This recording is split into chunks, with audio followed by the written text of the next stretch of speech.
mga idol, papakita ko sa inyo kung ano naman yung nasira sa ating KRY 200. So una yung bearing. So ipapakita ko sa inyo yung pagpalit at kung anong mga bearing ang dapat nating palitan, dahil napakahirap talaga pag yung rear tire ng ating mga KRY ay masiraan ng bearing, lalo na pag tayo ay nasa long ride. Pero bago muna natin yan pag tuunan ng pansin, intro muna tayo. Let's go!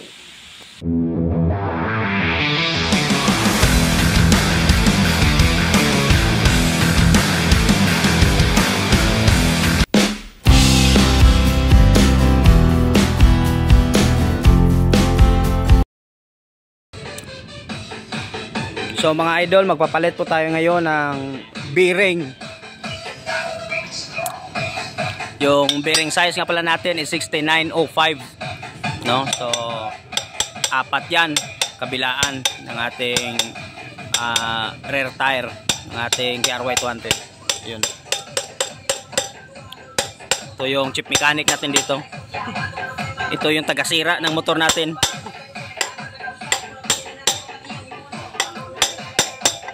So ito yung mga bearings.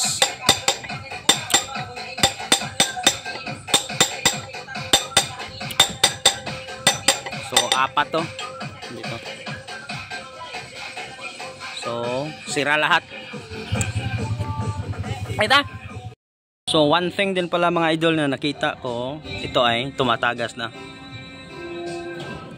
So ngayon ko lang napansin na tumatagas na pala yung ating telescopic. So ito. So sa kabila parang gano'n na din kasi meron na. Yan. So dito mas malala kasi basa-basa na talaga. Yun.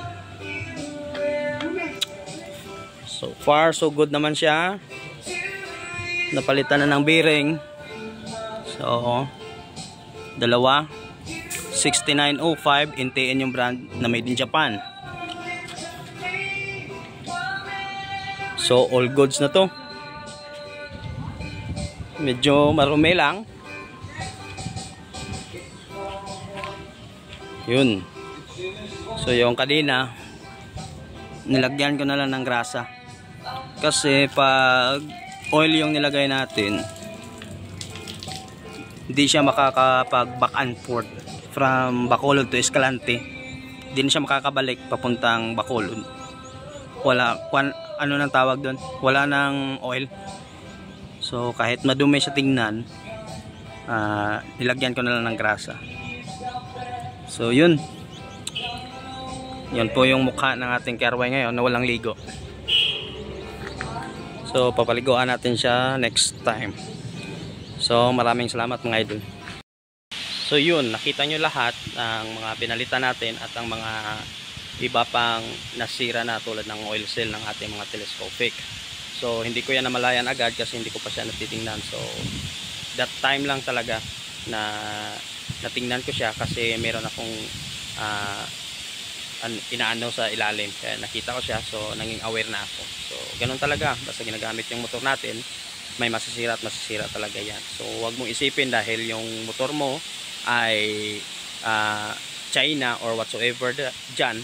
So isipin mo talaga habang ginagamit mo yan at gagamit mo sa pang daily mo, so ganyan talaga, may maintenance talaga yan kahit branded pa yan or hindi branded. So maraming salamat sa inyong pag-suporta at wag na wag niyong kalilimutan mga idol na sumuporta din sa aking YouTube channel, mag-subscribe at mag-like at mag-comment. So maraming salamat po. God bless.